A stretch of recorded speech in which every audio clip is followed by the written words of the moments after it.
فلسطین کی آزادی کا مشن، یہودیوں کو قدم قدم پر دھول چٹانے والا، اکیلا ہی عالم کفر سے ٹکرانے کا حوصلہ رکھنے والا، پاک دھرتی کا ایک عظیم مجاہد، کفر پر لاوے کی طرح برسنے والے اس مجاہد کی طویل داستان سننے کے لیے چینل کو سبسکرائب کیجئے اور ویڈیو کو لائک کیجئے۔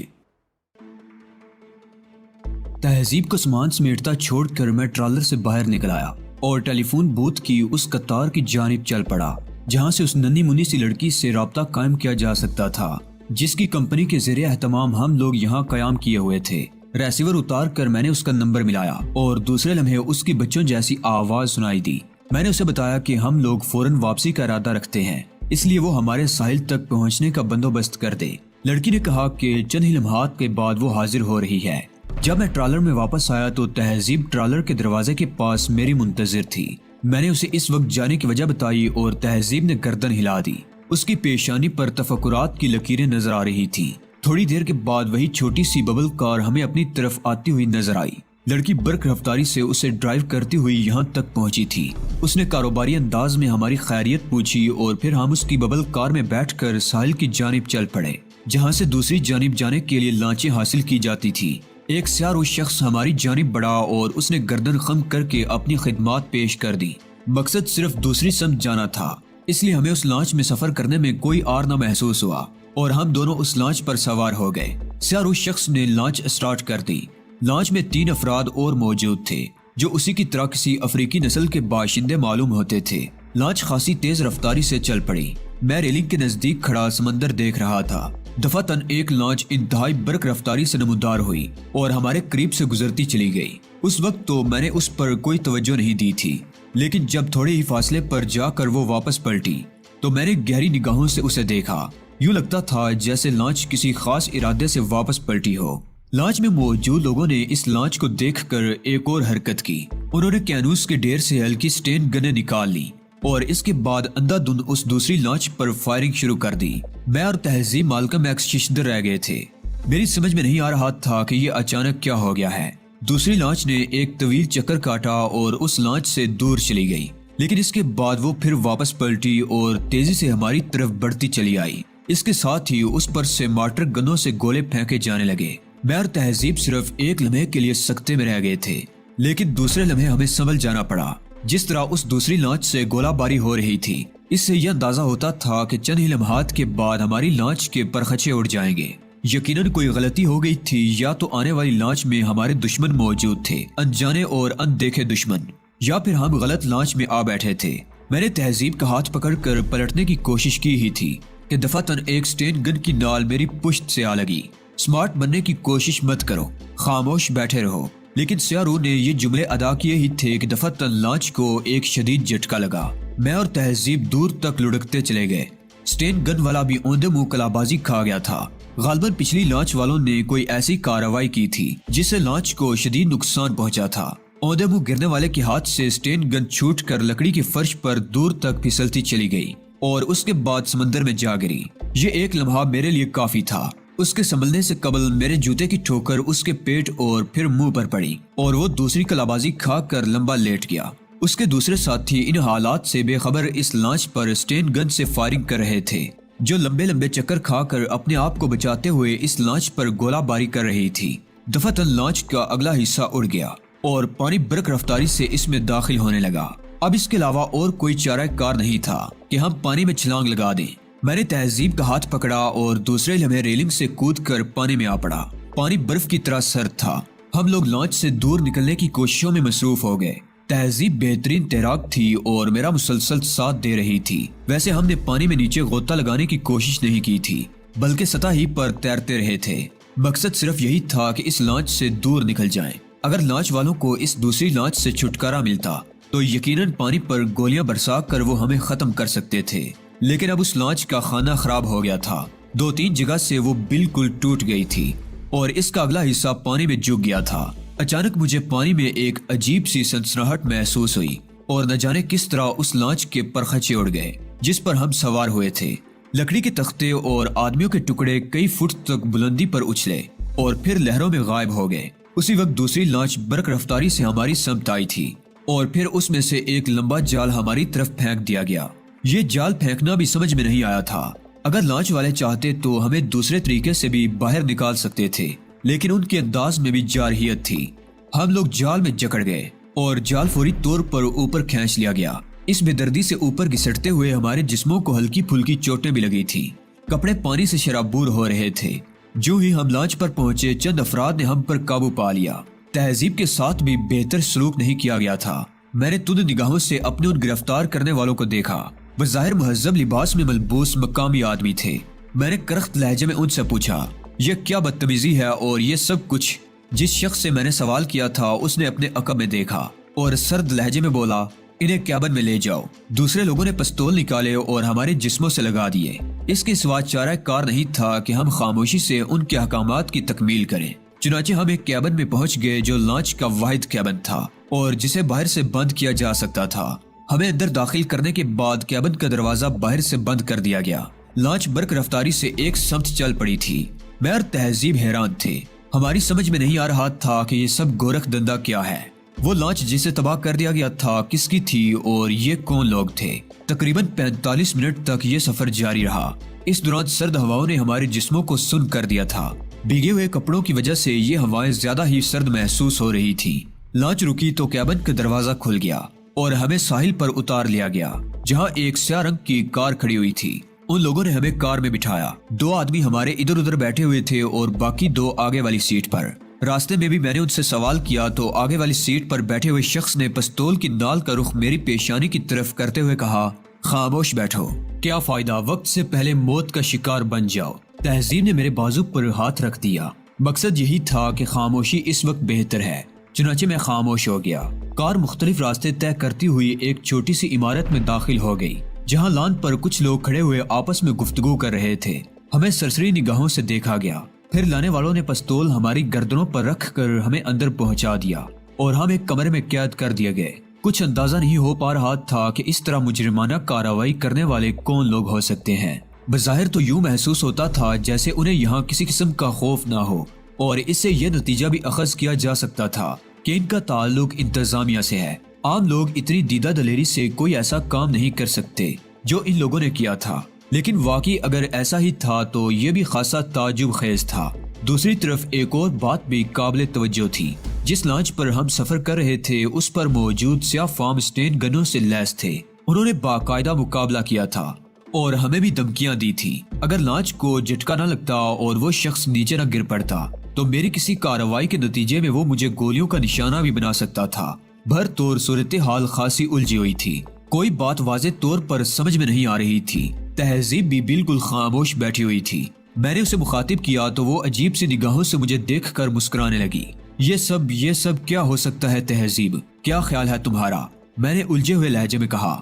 وہ سیاہ فام لوگ بھی ہمارے لیے اجنبی تھے اور یہ بھی، لیکن یہ لوگ جس طرح کام کر رہے ہیں اس سے اتنا اندازہ ضرور ہوتا ہے کہ انہیں یہاں ہر کام کرنے کی آزادی ہے۔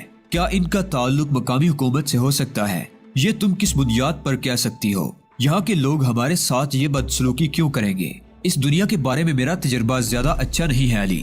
سروں پر بٹھانے والے ذرا سی دیر میں سر جھٹک دیتے ہیں، یہی اس دور کی ریت ہے۔ مگر سر جھٹکنے کی کوئی وجہ تو ہوگی، کسی طرح کی غلط فہمی بھی ہو سکتی ہے۔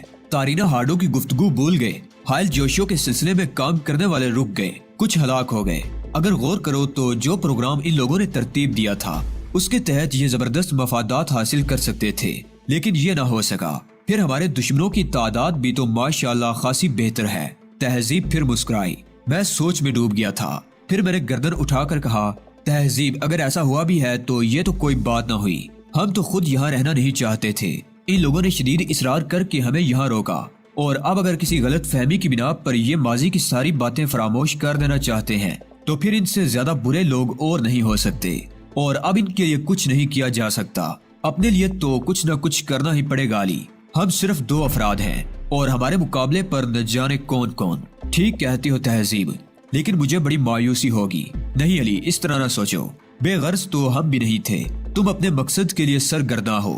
دنیا میں ہر شخص یہی سب کچھ کر رہا ہے۔ اگر اسرائیل اور فلسطین کا معاملہ اس درمیان میں نہ ہوتا تو کیا خیال ہے تم اتنی محنت سے ان کے لیے کام کرتے؟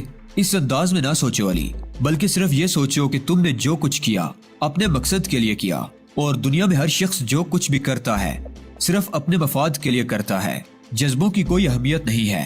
خدا کرے کہ اس سلسلے میں ہمارے اندازے غلط ہوں، دوسری شکل میں خواہ مخواہ ہمیں ان کے خلاف کھڑا ہونا پڑے گا، دیکھا جائے گا۔ فی الحال ٹھنڈے دل سے صورتحال کا جائزہ لو۔ تہذیب نے کہا، ہم جو کچھ بھی گفتگو کر سکتے تھے اس سلسلے میں کرتے رہے۔ وسیع اور کشادہ کمرے میں بہت سا وقت گزر گیا، ہماری طرف کوئی توجہ نہیں دی گئی تھی، یہاں تک کہ رات ہو گئی۔ تہذیب نے لائٹ آف کر کے مدھم نیلی روشنی کا بلب جلا دیا اور پورا کمرہ پرسکون نیلی روشنی سے بھر گیا۔ ہم لوگ بھوکے پیاسے تھے اور ہمیں یہاں لانے والوں نے اب تک ہماری اس ضرورت کی طرف بھی کوئی توجہ نہیں دی تھی۔ تہذیب نے ہنستے ہوئے کہا، یہ لوگ اگر حکومت کے نمائندے ہیں تو واقعی ہمارے ساتھ سخت زیادتی کر رہے ہیں، کم از کم کھانے پینے کے لیے تو دشمنوں سے بھی پوچھ لیا جاتا ہے۔ میں نے کوئی جواب نہ دیا۔ تہذیب بستر پر لیٹ گئی، اسے غالباً تھکن اور نیند نے آ گھیرا تھا۔ تھوڑی دیر بعد اس نے گہری گہری سانسیں لینا شروع کر دی، جس سے مجھے اندازہ ہوا کہ وہ سو گئی ہے۔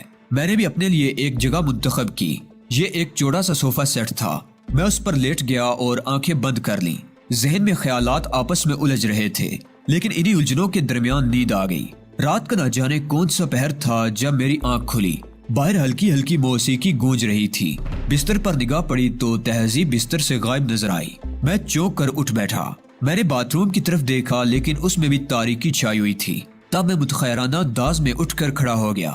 دفعتاً مجھے ایسا محسوس ہوا جیسے دروازے پر ہلکی سی آہٹ ہوئی ہو۔ میں اٹھ کر دروازے پر پہنچا، اسے کھولنے کی کوشش کی اور یہ دیکھ کر حیران رہ گیا کہ دروازہ بآسانی کھل گیا تھا۔ لیکن جو ہی دروازہ کھلا ایک زوردار گھونسا میری پیشانی پر پڑا اور میں کمرے کے فرش پر آ گرا۔ چونکہ یہ سب کچھ غیر متوقع تھا، اس لیے میں اپنا توازن برقرار نہ رکھ سکا تھا۔ پھر دوسرے لمحے جو شخصیت اندر داخل ہوئی اسے دیکھ کر میری آنکھیں حیرت سے پھیل گئیں۔ وہ تارینہ ہارڈو تھی۔ جسم پر ایک چست لباس پہنے وہ عجیب و غریب نظر آ رہی تھی۔ اندر آتے ہی اس نے دوبارہ مجھ پر حملہ کر دیا اور اپنے مضبوط جوتے کی ٹھوکر میری پنڈلی پر لگائی۔ میں تڑپ کر پیچھے ہٹ گیا تھا۔ پھر میں نے پھرتی سے کھڑے ہو کر اپنے آپ کو اس سے بچاؤ کے لیے تیار کر لیا۔ میں سوچ بھی نہیں سکتا تھا کہ تارینہ ہارڈو بھی میرے ساتھ یہ سلوک کر سکتی ہے۔ اس کی آنکھیں خونخوار انداز میں چمک رہی تھی۔ مجھے اس کا کرخت چہرہ دیکھ کر سخت حیرت ہوئی۔ وہ اس وقت بالکل مختلف نظر آ رہی تھی۔ ایک بار پھر وہ غرا کر مجھ پر حملہ آور ہوئی۔ اس کے ہاتھ میں چمکتا ہوا خنجر صاف نظر آ رہا تھا۔ میں اچھل کر ایک طرف ہٹ گیا اور خنجر کا چمکدار پھل مجھ سے چند انچ کے فاصلے سے گزر گیا۔ میری سمجھ میں کچھ نہیں آ رہا تھا۔ تارینہ ہارڈو کا یہ روپ میرے لیے سخت الجھن کا سبب تھا۔ میرے نزدیک وہ ایک شریف النفس اور با اخلاق شخصیت تھی، لیکن اس وقت تو اس کی شخصیت ہی بالکل بدل گئی تھی۔ اس کی آنکھیں خلا میں کسی نامعلوم نقطے کو گور رہی تھی اور اس کے چہرے پر ایک عجیب سا تاثر تھا۔ مجھے ایک لمحے کے لیے احساس ہوا کہ وہ اپنے حواس میں نہیں ہے۔ میں نے اسے زور سے آواز دی، لیکن اس نے اس کے جواب میں مجھ پر حملہ کر دیا۔ بمشکل میں جھکائی دے کر بچ سکا تھا۔ اب اس کے علاوہ اور کوئی چارہ کار نہیں تھا کہ میں تارینہ ہارڈو سے اپنے آپ کو بچانے کے لیے بھرپور مقابلہ کروں۔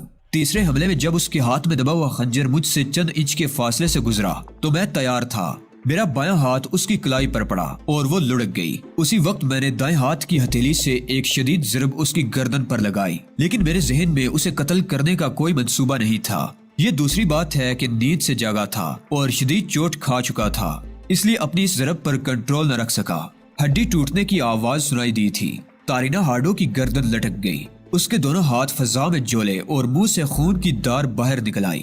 پھٹی پھٹی آنکھوں سے اس نے میری طرف دیکھا اور پھر اوندے منہ نیچے آ رہی۔ تارینہ ہارڈو کی اس کیفیت سے ایک لمحے کے لیے میں ششدر رہ گیا تھا۔ مجھے خود بھی حیرت ہوئی کہ میرا ہاتھ اتنا زبردست کس طرح لگ گیا، لیکن جو ہونا تھا وہ ہو چکا تھا۔ تارینہ نے 2-3 بار ہاتھ پاؤں مارے اور اس کے بعد دم توڑ دیا۔ میں نے متوحش نگاہوں سے کھلے ہوئے دروازے کی طرف دیکھا۔ اس وقت میری پوزیشن انتہائی خطرناک ہو گئی تھی۔ تہذیب مالکم ایکس کی گمشدگی ہی میرے لیے کیا کم سوہانے رو تھی کہ یہ دوسرا حادثہ بھی ہو گیا تھا۔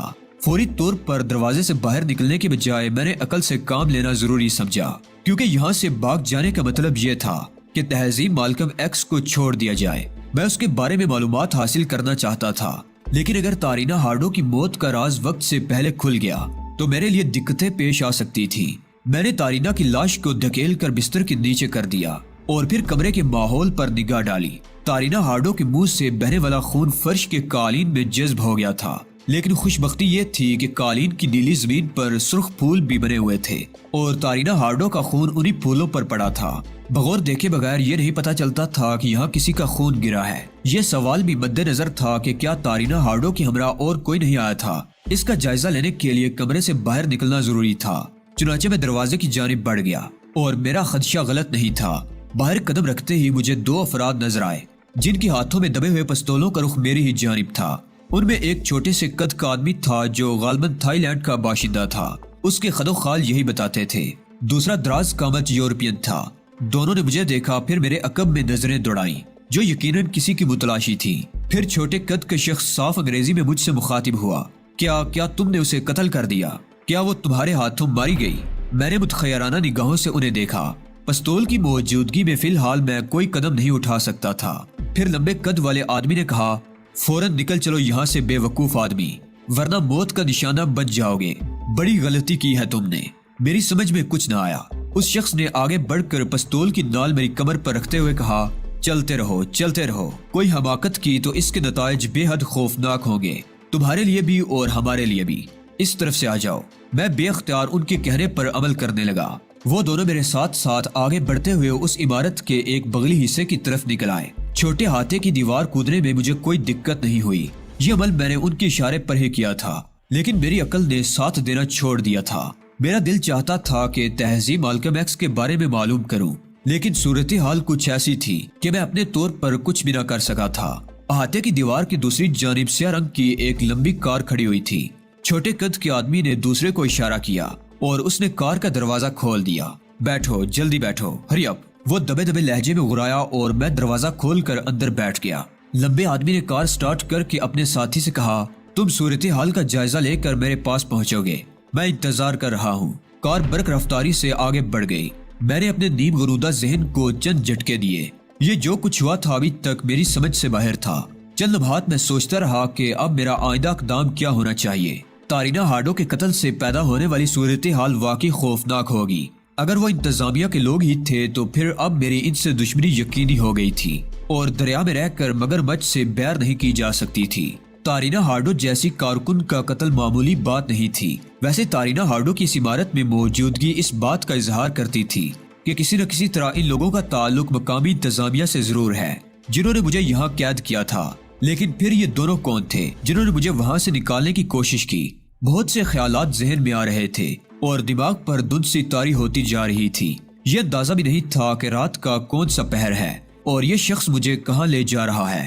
میں نے ڈوبتے ہوئے ذہن کو سنبھالنے کی آخری کوشش کی اور یہ فیصلہ کیا کہ حالات جو رخ اختیار کر چکے ہیں مجھے ان کا تابع نہیں ہونا چاہیے، بلکہ یہ ضروری ہے کہ میں اپنے طور پر آزادی حاصل کروں۔ چنانچہ میں نے دوڑتی ہوئی کار کی سپیڈ کو دیکھا اور اس کے بعد بڑے اطمینان سے پچھلی سیٹ سے آگے بڑھ کر اس شخص کی گودی پر ایک گوسا رسید کر دیا۔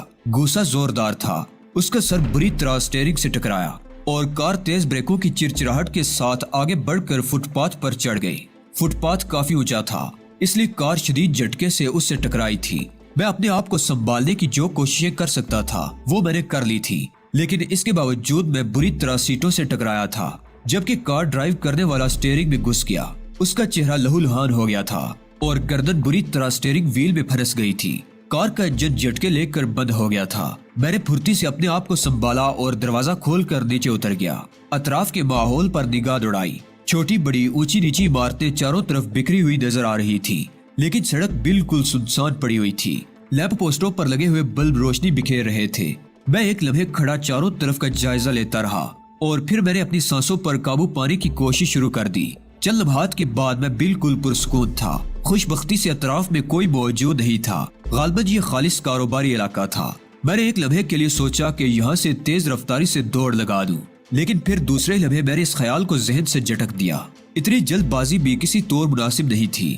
میں نے برق رفتاری سے اگلی سیٹ کا دروازہ کھول کر اس شخص کی جیبوں کا جائزہ لیا، پھر اس کی جیب سے پرس نکالا۔ کھول کر دیکھا تو اس میں نوٹوں کی کافی بڑی تعداد موجود تھی۔ اس کے علاوہ جو دوسری چیز میں نے اپنے قبضے میں لی تھی وہ اس کا بھرا ہوا پستول تھا۔ ان دونوں چیزوں کو اپنے قابو میں کرنے کے بعد میں نے تیزی سے آگے قدم بڑھا دیے اور ایسی جگہوں کا انتخاب کر کے چلنے لگا جو نیم تاریکی میں ڈوبی ہوئی تھی۔ کافی دور چلنے کے بعد مجھے بائیں سمت ایک پتلی سی گلی نظر آئی اور میں نے فوری طور پر اس سڑک کو چھوڑ دینے کا فیصلہ کیا۔ گلی میں نے اپنی رفتار خاصی تیز رکھی تھی۔ ہر لمحے مجھے یہی دھڑکا لگا ہوا تھا کہ اب عقب میں دوڑتے قدموں کی آوازیں سنائی دیں گی یا پھر پولیس کی سیٹیاں، لیکن ایسا نہ ہوا اور میں دوسری سڑک پر پہنچ گیا۔ دوسری سڑک پر پہنچتے ہی رات کے سناٹے میں مجھے پولیس کے سائرن کی آواز سنائی دی تھی۔ اس کے بعد میں نے ایک سمت اختیار کر کے تیزی سے دوڑنا شروع کر دیا۔